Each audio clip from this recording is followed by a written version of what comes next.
Sun pictures கலாநிதி மாறன் வழங்கும் தனுஷ் இயக்கி நடிக்கும் ராயன் வரும் ஜூலை 26 முதல் திரையரங்குகளில்.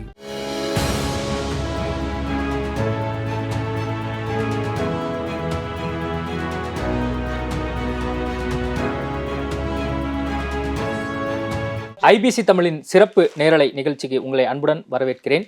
140 கோடி மக்களுடைய எதிர்பார்ப்பு மத்திய பட்ஜெட் எப்படி இருக்க போகுது அப்படிங்கிறது குறித்து கடந்த சில நாட்களாக நம்ம பேசியிருந்தோம். இறுதியாக நிர்மலா சீதாராமன் அவர்கள் இன்னைக்கு பட்ஜெட் தாக்கல் செஞ்சிருக்கிறாங்க. ஒட்டுமொத்தமாக இளைஞர்களுக்காகவும் விவசாயிகளுக்காகவும் பெண்களுக்காகவும் தான் இந்த பட்ஜெட் முக்கியத்துவம் கொடுக்க போகுது அப்படிங்கிற ஒரு ஆரம்பத்திலேயே அவங்க சொன்ன விஷயங்கள் மிகவும் ஒரு ஆர்வத்தை ஏற்படுத்துச்சு அப்படின்னு சொல்லலாம். அதுபடி தான் பட்ஜெட் அமைஞ்சிருக்கா அப்படிங்கிறது குறித்து இந்த சிறப்பு நேரலையில் நம்ம பொருளாதார வல்லுநர்கள் அது மட்டும் இல்லாமல் பல்வேறு கட்சியை சார்ந்த நபர்கள் இந்த நிகழ்ச்சியில் பங்கேற்க இருக்கிறாங்க. இந்த அமர்வில் நம்மோடு இணைந்திருக்கிறார் மருத்துவரும் இந்திய கம்யூனிஸ்ட் கட்சியைச் சேர்ந்த டாக்டர் ரவீந்திரநாத் அவர்கள். வணக்கம் சார். வணக்கம். இந்த பட்ஜெட்டை பொறுத்த வரைக்கும் அவங்க சொன்னது மாதிரி இளைஞர்கள் அதே மாதிரி பார்த்தீங்கன்னா விவசாயிகளுக்கெல்லாம் முக்கியத்துவம் கொடுக்கப்படும் அப்படின்னு சொல்லி ஆரம்பத்திலேயே நிர்மலா சீதாராமன் அவர்கள் சொன்னாங்க. எதிர்பார்ப்பெல்லாம் பூர்த்தி செஞ்சிருக்குன்னு நினைக்கிறீங்களா? அதாவது கடந்த காலத்தில் எப்படி பாரதிய ஜனதா கட்சியுடைய ஒன்றிய அரசு பட்ஜெட் இருந்துச்சு அதே வழக்கமான பட்ஜெட் மாதிரி தான் அது இருக்குது. இப்போ அவங்க என்னென்னாக்கா ஒவ்வொரு இடமும் ஒரு வாக்குறுதி கொடுக்குறாங்க. அந்த வாக்குறுதி எதுவுமே நிறைவேற்றினதில்லை. ஆண்டுக்கு 2 கோடி பேருக்கு வேலை வாய்ப்பு கொடுக்கணும்னு சொன்னாங்க. இளைஞர்களுக்கு முக்கியத்துவம் கொடுக்கணும்னு சொன்னாங்க. இப்போ இளைஞர்களுக்கு முக்கியத்துவம் கொடுக்குறோன்னு சொல்லிட்டு என்ன தெரியுமா பண்ணியிருக்காங்க, 500 பெரும் நிறுவனங்களில் பயிற்சி வழங்கப்படும், தொழில் பயிற்சி வழங்கப்படும்னு சொல்லியிருக்காங்க. இது மேம்போக்காக பார்த்தா தொழில் பயிற்சி கொடுத்து எல்லாத்தையும் வேலை வாய்ப்பு கொடுக்குறோம் போனாங்க போல இருக்கு அப்படின்னு சொல்லி நமக்கு தோணும். கிட்ட 1 கோடி பேருக்கு அந்த மாதிரி பயிற்சி கொடுக்க போகிறோம்னு.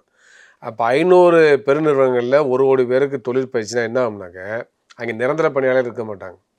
கிட்டத்தட்ட அவங்கள என்னன்னாக்கா இந்த ஹவுஸ் சர்ஜனாக இருக்கும் பார்த்தீங்களா, அவங்கள மாதிரி இவங்க அப்ரண்டிஸ் அப்படின்னு சொல்லுவாங்க. இவங்களை அந்த 500 பெருநிறுவனங்களை போட்டு தொழில் பயிற்சி சொன்னாங்க அந்த 1 கோடி பேருக்கு புதிய வேலைவாய்ப்பு யாருக்குமே கொடுக்க வேண்டாம்.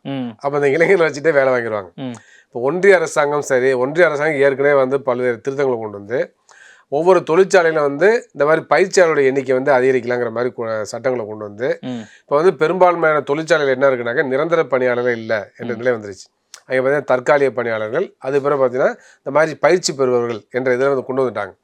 அப்போ அந்த 500 பெருநிறுவனங்களையும் நாங்கள் பயிற்சி கொடுக்க போகிறோம் 1 கோடி பேருக்கு அப்படிங்கிறப்ப 1 கோடி நிரந்தரமான வேலை வாய்ப்பு ஒழிக்கப்படுங்கிறது தான் அர்த்தம். இப்போ மருத்துவத்துறையில் ஏற்கனவே நடைமுறைப்படுத்துகிறாங்க. தேசிய மருத்துவ ஆணைய சட்டம் 2019 மூலம் என்ன பண்ணாங்கனாக்க மாவட்ட மருத்துவமனைகளில் முதுநிலை மருத்துவமானவர்கள் படிக்கின்ற காலத்திலேயே 3 மாதங்கள் பணி செய்ய வேண்டும் ஒரு சட்டத்தை கொண்டு வந்தாங்க. அது வந்த பிறகு என்னாச்சுனாக்க இப்போ முதுநிலை மருத்துவமானவர்கள் படிக்கின்ற காலத்திலேயே 3 மாதம் மாவட்ட மருத்துவமனை மட்டுமல்லாமல் primary health centre, sub centre இந்த மாதிரி எல்லா இதுலேயும் ஒர்க் பண்ணுறாங்க. அப்போ என்ன ஆகி போச்சுன்னா இப்போ நடைமுறையில் அந்த மருத்துவமனைகளுக்கு நிரந்தர அடிப்படையில் மருத்துவர்களை நியமிக்க வேண்டாம் என்ற நிலை உருவாகி அப்போ இளம் மருத்துவருடைய வேலை வாய்ப்பை ஒழிச்சிட்டாங்க. அப்போ தேசிய மருத்துவ ஆணைய சட்டத்தில் மிக முக்கியமான அம்சமாக கொண்டு வந்தது இந்த விஷயத்தில் மிக மோசமான திட்டம் மாறிடுச்சு. அதுக்கு தேசிய மருத்துவ ஆணையம் திட்டமிட்டு அதை செஞ்ச மாதிரி தோணுது. அப்போ என்ன ஆயிடுச்சுனாக்க இப்போ ஆரம்பத்தில் ஒரு ஆர்வம் இருந்துச்சு, நம்ம சொந்த வீட்டு பக்கத்தில் போய் வேலை பார்க்கலாம், சொந்த ஊர் பக்கம் போய் ஒரு 3 மாதம் இருந்துட்டு வரலாங்கிற மாதிரி நினச்சாங்க. ஆனால் இப்போ இந்த நடைமுறைக்கு வந்த பிறகு பார்த்தீங்கன்னாக்க இளம் டாக்டர் வேலை வாய்ப்பு கிடைக்காது மிகப்பெரிய அதிருப்தியை மருத்துவர் மத்தியில் உருவாக்கியிருக்கு. அப்போ இன்னைக்கு தமிழ்நாட்டில் மட்டும் பார்த்தீங்கன்னாக்க கிட்டத்தட்ட 30,000க்கும் மேற்பட்ட டாக்டர்ஸ் வேலை இல்லாமல் இருக்காங்க. சென்ற எம்ஆர்பி தேர்வு சமயத்தில் பார்த்தீங்கன்னாக்க வெறும் 1020 மருத்துவ பணியிடங்களுக்கு, உதவி மருத்துவ பணியிடங்களுக்கு 25,000 பேர் அந்த மருத்துவ பணியாளர் நியமன தேர்வை எழுதினாங்க. இப்போ ஒரு தேர்வு வைக்க போகிறாங்க. இதில் கிட்டத்தட்ட 50,000 பேர் எழுதுவாங்க போல இருக்கு. அப்போ இது எதை காமிக்குதுனாக்க நிரந்தரமான வேலைவாய்ப்பு ஒழிச்சதுனாலையும் அதிகமான மருத்துவர்கள் வேலை இல்லாததுனால பெரிய இருக்கு. அதே போல நாடு முழுவதும் ஏராளமான இளைஞர்கள் பல்வேறு படிப்பில் படிக்கிறாங்க. படித்த பிறகு ஆண்டுக்கு 2 கோடி பேருக்கு வேலை வாய்ப்பு உருவாக்குன்னு சொல்லி உருவாக்கல. அப்போ இப்படிப்பட்ட சூழலில் நாங்கள் 500 பெருநிறுவனங்களில் தொழில் பயிற்சி வழங்க போகிறோங்கிறது மேலும் நெருக்கடி தான் உருவாக்கும். அப்போ என்னன்னாக்க மேம்போக்கா பார்த்தீங்கன்னா நல்ல திட்டமாக தோணும். ஸோ இந்த அரசு இளைஞர்கள் மீது கவனம் செலுத்துது. அப்போ வேலையில்லா திண்டாடுறதுக்கு போதிய பயிற்சி இல்லாத காரணம். அப்போ அவங்க பயிற்சி வழங்க போகிறாங்க. அந்த பயிற்சி வளர்ந்த ஸ்கில் டெவலப் ஆகிட்டாங்கன்னா அவங்களாம் வேலை கிடைக்கும். என்ற ஒரு மாயத்தோட்டத்தை உருவாக்குறாங்க. இல்லை நீங்கள் ஒரு மாய தோற்றம் அப்படிங்கிறீங்க இல்லையா? இப்போ வந்து ஒரு மாணவர்களையோ அல்லது இளைஞர்களையோ எக்யூப் பண்ணி வைக்கணும், இந்த ஒரு டெக்னாலஜிக்கு நம்ம அடாப்ட் ஆகணும், அதுக்கேற்ற மாதிரி ஒரு தொழில் பயிற்சி கொடுக்கணும் அப்படிங்கிறதுக்காக ஒரு அரசாங்கம் இந்த ஒரு முயற்சி எடுக்குது. அதன் மூலமாக அதில் வந்து உண்மையான்மே தகுதி படைத்த நபர்கள் வந்து எந்த தொழிலில் அவங்க போகணும்னு நினைக்கிறாங்களோ அந்த தொழிலில் அவங்க வந்து ஒரு மிகச்சிறந்த ஒரு ஆளுமையாக மாறத்துக்கான ஒரு உதவியை அரசாங்கத்தால் என்ன பண்ண முடியுதோ அது பண்ணுது. அப்படி தானே இதை வந்து பார்க்க முடியும். சர்வதேச புகழ்பெற்றவை நம்முடைய ஐஐடிலாம். இப்போ அந்த ஐஐடியில் படிச்சுட்டு 60,000 பேர் வேலை இல்லாமல் இருக்காங்க. இப்போ அந்த ஐஐடியில் படிக்கிறவங்களாம் திறமை இல்லைன்னு அர்த்தமா? ஐஐடியில் படிக்கிறதுக்கே எவ்வளோ பெரிய போட்டி தெரியுமா? அந்த தேர்வுகள் இருக்குல்ல, நுழைவுத் தேர்வுகள் எவ்வளோ கடினமான தேர்வு தெரியுமா? சாதாரண மாணவர்கள் அதை படிக்கவே முடியாது. 2ஆம் வகுப்பு 3ஆம் வகுப்புலேருந்து அந்த ஐஐடிக்கு வந்து பயிற்சி கொடுக்குறாங்க அந்த தேர்வு நுழைவுத் தேர்வில் வெற்றி பெறுவதற்கு.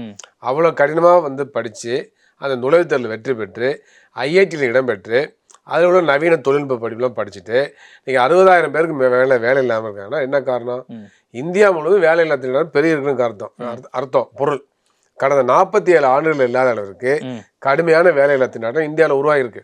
அப்போ திரும்ப இந்த அரசு என்ன சொன்னதுனாக்க, வேலையில்லா திண்டாட்டத்தில் உள்ளவங்களும் வேலை வாய்ப்பு வழங்குறது பதிலாக வேலை வாய்ப்புகளை உருவாக்குறது பதிலாக இந்த அரசு நீலாம் திறமை இல்லாதவன், தகுதி இல்லாதவன், என்ன உனக்கு புதிய பயிற்சி கொடுக்க வேண்டியிருக்கு என்று சொல்லி திசை திருப்புறாங்க. அப்போ ஐஐடியில் படித்தோன்னு திறமை இல்லாதவங்களா நான் கேட்குறேன். அப்போ வந்து இப்போ டீச்சர்ஸ் எடுத்துங்க, டீச்சர் தானே படிக்கிறாங்க, அதுக்கான படிப்பில் தானே முடிக்கிறாங்க, படிப்பு முடிச்சவரை எல்லாத்துக்கும் வேலை கொடுக்க வேண்டியதானே, அப்புறம் திரும்ப என் பயிற்சி கொடுக்கணும்னு நினைக்கிறீங்க? இல்லை, இப்போ இந்த பொருளாதார ஆய்வறிக்கை வந்து நேற்று வந்து கொடுத்துருக்காங்க. அதில் வந்து மக்கள் தொகை வளர்ச்சிங்கிறது நாளுக்கு நாள் வருடந்தோறும் அதிகரிச்சுட்டே இருக்கு. அதன் காரணமாக ஒவ்வொரு ஆண்டும் வந்து இந்திய பொருளாதாரம் வந்து 78.51 லட்சம் வேலை வாய்ப்புகளை உருவாக்க வேண்டும் அப்படிங்கிற விஷயத்த சொல்லியிருக்காங்க. இப்போ நீங்கள் இன்னைக்கு அந்த அறிவிப்பில் பார்த்தீங்கன்னா அந்த தொழில் பயிற்சி சம்பந்தமாக ஒரு அறிவிப்பு வந்திருக்கு. அதையும் இதையும் இன்டர்லிங்க் பண்ணி கனெக்ட் பண்ணி பார்க்கும்போது என்ன ஆகுது? தொழில் பயிற்சி மூலியமாக நாங்கள் வந்து ஒரு வேலை வாய்ப்பு உருவாக்கான ஒரு யோசனையை நம்ம கொடுத்துருக்குறோம். இதை அடுத்த கட்டத்துக்கு எப்படி நகர்த்தி செல்லணுமோ அதை வந்து இந்த ஒரு திட்டம் மூலிமா வந்து இது இம்ப்ளிமெண்ட் பண்ணுறதுக்கு ஈஸியாக இருக்கும் அப்படிங்கிற ஒரு அரசாங்கத்தினுடைய ஒரு நல்ல நோக்கங்கிறது உங்களுக்கு தெரியலையா? இல்லை என்னன்னா அது நல்ல நோக்கம் மாதிரி உருவாக்கப்படுகிறதுங்க. அது பின்னால் வந்து பல உண்மையில மறைக்கிறாங்க. இப்போ கல்விக்கு வேலை வாய்ப்பும் தொடர்பு இருக்கா இல்லையா? கல்வி எதுக்காக படிக்கிறாங்க? பொதுவான அறிவு வளர்த்துக்கணும். அதே சமயத்தில் எதிர்காலத்தில் ஒரு வேலை வாய்ப்பு போகணும். தன்னுடைய சமூக பொருளாதார பாதுகாப்பை உத்தரவாதப்படுத்திக்கணும். அப்போ கல்வி என்பது வேலை வாய்ப்பை உருவாக்கணும். அப்போ அதுக்கேற்ற மாதிரி தான் நீங்கள் வந்து கல்விக்கும் வேலை வாய்ப்புக்கும் தொடர்பு இருப்பதை உணர்ந்து நம்முடைய கல்விக் கொள்கையில் மாற்றங்களை கொண்டு வரணும்.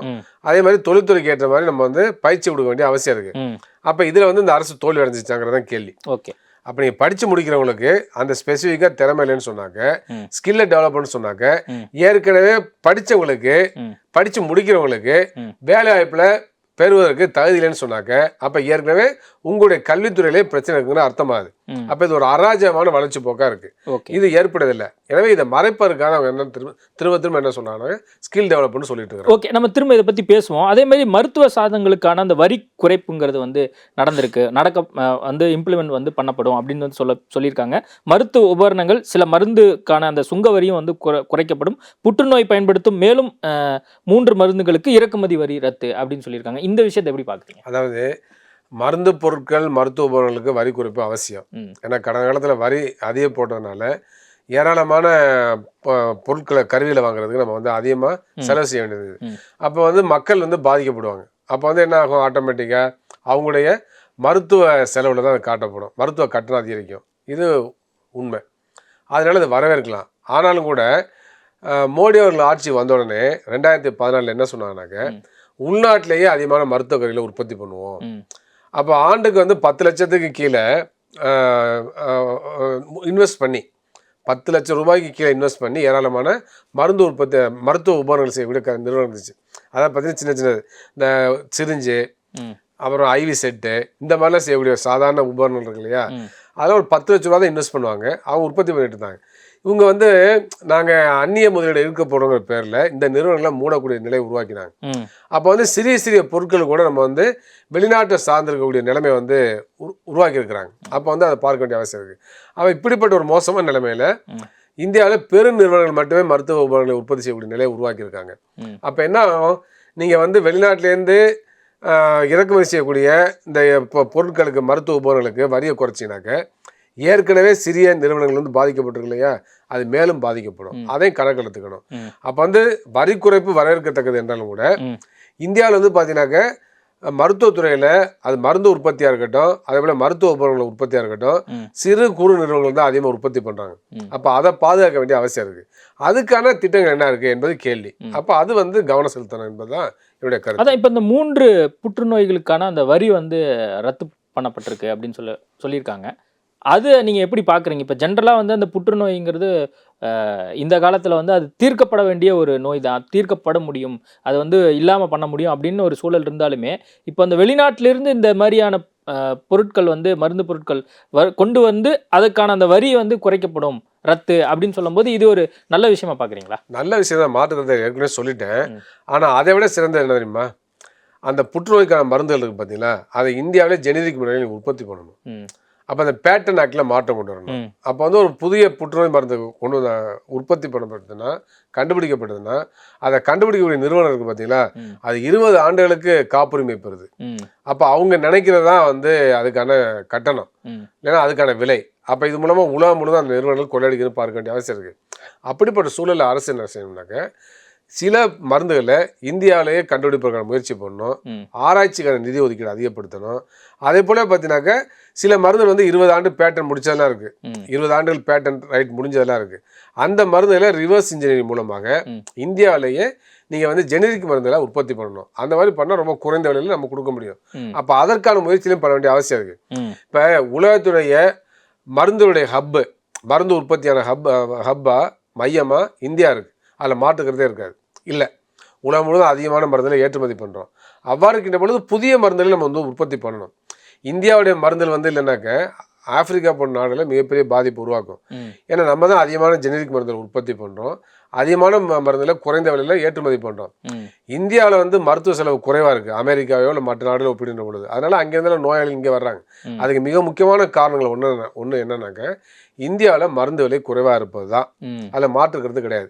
ஆனால் அதே சமயத்தில் இந்தியாவுடைய மருந்து விலை வந்து சாதாரண இந்திய மக்களுக்கு அதிகமாக இருக்குது. உலகத்தை கம்பேர் பண்ணுற பொழுது இங்கே வந்து சீப்பாக இருக்குது. ஆனால் அதே சமயம் இந்திய மக்களுக்கு விலை அதிகமாக தான் இருக்குது. அப்போ அதிகமான மருந்துகளை ஜெனரிக் முறையில் உற்பத்தி பண்ணி அரசாங்கமே மக்கள் மருந்துகள் மூலமாக விற்பனை செய்கின்ற பொழுது இந்த குறைந்த விலையில் இருக்க முடியும். இல்லை, இப்போ இந்தியாவிலே உற்பத்தி பண்ண முடியும் அப்படின்னு நீங்கள் சொல்கிறீங்க இல்லையா? இப்போ அதுக்கான ஒரு பட்ஜெட்டில் ஏதாவது நிதி ஒதுக்கி இருக்காங்க, அல்லது அதுக்கான ஒரு ஸ்கோப் வந்து இன்னும் வருங்காலத்தில் அதிகமாக தேவைப்படுது அப்படின்னு நீங்கள் நினைக்கிறீங்க? நிச்சயமாக தேவைப்படுது, அதையும் ஊக்கப்படுத்தணும், அது இல்லை என்று சொல்ல முடியாது. அதனால் ஏராளமான மருந்து உற்பத்தி நிறுவனங்கள் இந்தியாவில் இருக்கின்ற பொழுது நம்ம வந்து பொதுத்துறை நிறுவனங்களை ஊக்கப்படுத்த வேண்டிய அவசியம் இருக்குது. இப்போ என்னென்னா பொதுத்துறை நிறுவனங்கள் பல இது மூடப்பட்டுச்சு. ஒரு காலகட்டத்தில் பார்த்தீங்கன்னா சுதந்திரத்துக்கு முன்பாக நம்ம இந்தியாவில் மருந்து உற்பத்தி நிறுவனங்கள் பார்க்குறப்ப ஒன்று தான் இருந்துச்சு, அதுவும் தனியார் துறை தான் இருந்துச்சு. அப்போ வந்து மிகப்பெரிய அளவுக்கு நம்ம மருந்துகளை வந்து இறக்குமதி தான் பண்ணோம். இறக்குமதி பண்ணிட்ட பொழுது இப்போ அமெரிக்கா, பிரிட்டன், சுவிட்சர்லாந்து போன்ற பல நாடுகள் வந்து இந்த மருந்துகள் மூலமாக இந்திய மக்களை கொள்ளையடிச்சாங்க. அப்போ அதனால தான் ஜவஹர்லால் நேரு வந்து சுதந்திரத்துக்கு பிறகு இந்தியாவிலே மருந்து உற்பத்தி நிறுவனங்களும் பொதுத்துறை நிறுவனம் மூலமாக உற்பத்தி பண்ணுறதுக்காக தான் ஐடிபிஎல் என்ற நிறுவனத்தை உருவாக்கினார். அந்த ஐடிபிஎல் என்ற நிறுவனம் உருவாக்குறதுக்கு சோவியத் யூனியன் வந்து உதவி பண்ணாங்க. அப்போ வந்து ஒரு அடிப்படையான மருந்து உற்பத்தி கட்டமைப்பு வந்து நம்மளால் உருவாக்க முடிஞ்சது. இந்திரா காந்தி அம்மையார் வந்து பிரதமராக இருக்கின்ற பொழுது இந்தியாவில் வந்து ஏராளமான பொதுத்துறை நிறுவனங்கள் வரணும், அதே போல தனியார் துறையை ஊக்கப்படுத்துங்கிற அடிப்படையில் வந்து அவங்க ஏராளமான முயற்சிகளை பண்ணாங்க. பேட்டன் ஆக்டில் வந்து மாற்றங்களை கொண்டு வந்தாங்க. வெளிநாட்டு நிறுவனங்கள் வந்து இந்தியாவில் மருந்து உற்பத்தி செய்யக்கூடிய நிறுவனங்கள் வந்து பல கட்டுப்பாடுலாம் போட்டாங்க. அப்போ இந்தியாவில் வந்து மருந்து உற்பத்தி பெரியது, ஏராளமான நிறுவனங்கள் தனியார் துறை வந்துச்சு, பொதுத்துறையில் வந்துச்சு. அப்போ அதை வந்து நம்ம கணக்கில் எடுத்துக்கொண்டு அதே போலவே எப்படி இந்தியாவில் வந்து நாம் உருவாக்கலாம், புதிய நிறுவனங்களை உருவாக்கலாம், பொதுத்துறை நிறுவனங்களை உருவாக்கலாம், பொதுத்துறை நிறுவனங்களை எவ்வாறு பாதுகாக்கலாம் என்பதை பற்றிலாம் ஒன்றிய அரசு கவலைப்பட வேண்டும். அதிலையும் கவனம் செலுத்தணும். குறிப்பாக பார்த்தீங்கன்னா செங்கல்பட்டில் ஒரு மிகப்பெரிய வேக்சின் பார்க் இருக்குது. அதில் வந்து பார்த்தீங்கன்னா ஒரு வேக்சினோட உற்பத்தி பண்ணல, எல்லா விதமான நவீன கருவியிலும் இருக்குது. அப்போ இதையெல்லாம் வந்து அரசு கணக்கில் எடுத்துக்கொண்டு இது போன்ற நிறுவனங்களை பயன்படுத்தினா நம்ம வந்து உற்பத்தி செய்து நமது நாட்டு மக்களும் குறைந்த விலையில் கொடுக்க முடியும், வெளிநாடுகளுக்கும் ஏற்றுமதி செய்ய முடியும். ஓகே சார், இன்னொரு விஷயம், இப்போது 10 லட்ச ரூபா வரை கல்வி கடன் வந்து உள்நாட்டில் படிப்பதற்கான தொகையை வந்து உயர்த்தி கொடுத்துருக்காங்க. அடுத்த 5 ஆண்டுகளில் 20 லட்சம் இளைஞர்களுக்கு திறன் மேம்பாட்டு வழங்கும் வகையில் திட்டம் உருவாக்கப்படும் அப்படிங்கிற விஷயத்த வந்து சொல்லியிருக்காங்க. இதை எப்படி பார்க்குறீங்க? அதாவது கல்வி கடன் ரொம்ப ரொம்ப அவசியம். ஆனால் நாங்கள் என்ன சொல்கிறோம்னா வட்டி இல்லாத கடனாக கொடுக்கணும். அதை அதுக்கடுத்து எந்த விதமான நிபந்தனையும் போடக்கூடாது, ஷூரிட்டி செக்யூரிட்டி அது எல்லாம் போட்டு அவங்களை அலைய விடுறாங்க. இது வந்து இப்போ வந்து நான் பிஜேபி ஆட்சியில் மட்டும் சொல்ல, ஏற்கனவே இருந்த காங்கிரஸ் ஆட்சி சொல்ல, யூபி ஆட்சியிலும் சரி, மாணவர்களுக்கு கல்வி கடன் வழங்கப்படும், ஏராளமான கல்வி கடன் கொடுக்குறோம் என்றெல்லாம் சொல்றாங்களோ இல்லையா. ஆனா பேங்க்ல போய் உட்காந்து கல்வி கடன் பெறுகின்ற போது ஏராளமாக உங்களுக்கு நிலம் இருக்கா, எவ்வளவு சொத்து இருக்கு என்றெல்லாம் சொல்லி அவங்க கேட்குறாங்க. அப்ப அந்த அடிப்படையில் பார்க்கும்போது சாதாரண ஏழை மாணவர்கள் அந்த கல்வி கடனை வாங்க முடியல. அது பிறகு கல்வி கடன் வாங்கின்ற பொழுது என்ன சொல்லணும், படிப்பை முடித்த பிறகு 3 ஆண்டுகள் கழித்து நீங்கள் செலுத்தினா போதும். ஏன்னா உடனடியே வேலைவாய்ப்பு கிடைக்காது இல்லையா. அப்போ வேலைவாய்ப்பு கிடைக்கணும்னாக்கா அவங்களுக்கு வந்து வேலைவாய்ப்பு முயற்சியில் செய்ய வேண்டிய அவசியம் இருக்குது. அவங்க தனிப்பட்ட முறையிலையும் முயற்சியாக எடுக்கணும். அப்போ அந்த அடிப்படையில் அந்த கால அவகாசம் கொடுக்கணும். அப்போ வந்து இந்த கல்வி கடனை செலுத்த முடியாத அவங்களுக்கு அந்த கல்வி கடன் ரத்து பண்ணணும். இப்போ பெரிய முதலாளி வாங்கக்கூடிய கடனை நீங்கள் ரத்து பண்ணுறீங்க, ஏன் கல்வி கடன் ரத்து செய்ய மாட்டேங்கிறீங்க? அப்போ அது முக்கியமான பிரச்சனையாக இருக்கிறது. எனவே கல்வி கடனுக்கு 10 லட்ச ரூபாய் வழங்கப்படுங்கிறது வரவேற்கத்தக்கது. ஆனால் வட்டி இல்லாமல் கொடுக்க வேண்டும், எந்த விதமான நிபந்தனையும் இல்லாமல் கொடுக்க வேண்டும். அப்பொழுதுதான் வந்து சாதாரண மாணவர்கள் தனியார் கல்லூரியில் படிக்க முடியும். இப்போ நிகர்நிலை மருத்துவ பல்கலைக்கழகம், தனியார் மருத்துவக் கல்லூரியில், பொறியியல் பள்ளி கல்லூரியில் இருக்கட்டும், கல்வி கடன்கள் அதிகமாக இருக்கு. அப்போ கல்வி கடன்கள் அதிகமாக இருக்கின்ற பொழுது அவங்க இடம் கிடைச்சா கூட படிக்க முடியல. உதாரணம் சொல்லணும்னா பார்த்தீங்கன்னாக்கா தமிழ்நாட்டில் கடந்த 3 ஆண்டுகளில் பொறியியல் படிப்புகளில் SC ST மாணவர்கள் சேரக்கூடிய விகிதம் வந்து 50 விழுக்காடு வீழ்ச்சி அடைஞ்சிச்சு. இந்த 50 பொறியியல் படிப்புகள் வேஸ்ட்டாக போகுது.